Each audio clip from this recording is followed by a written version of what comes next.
В Воркуте сегодня устраняют последствия пурги, накрывшей город в третий раз за эту зиму. Видимость до нуля упала накануне в полдень. Уже в 3 часа дня во избежание чрезвычайных ситуаций принято решение о полном перекрытии кольцевой дороги для всех видов транспорта. Для удобства граждан на территории муниципального образования было развернуто 7 пунктов временного размещения, которыми воспользовались 74 человека.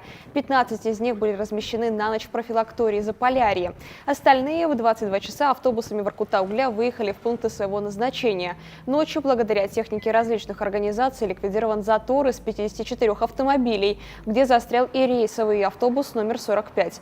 Пробка образовалась из-за столкновения тепловоза с автогрейдером, водитель которого получил черепно-мозговую травму, рваные раны ног и головы. Еще 6 человек эвакуированы из снежного затора в 20 километрах от кольцевой автодороги. Как сообщили в мэрии, отдельные обращения о заносах и невозможности проезда зарегистрированы в районе поселка Северный и микрорайона Советского. Власти отчитались, что по каждому случаю постоянно поддерживали связь с обратившимися. Я считаю, что ситуация абсолютно адекватна.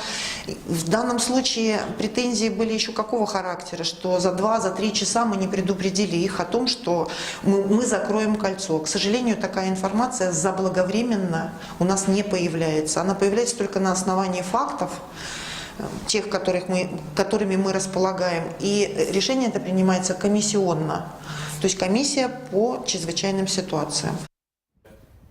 В итоге движение по кольцу восстановлено в 23:30. В черте города с ночи в усиленном режиме работала спецтехника.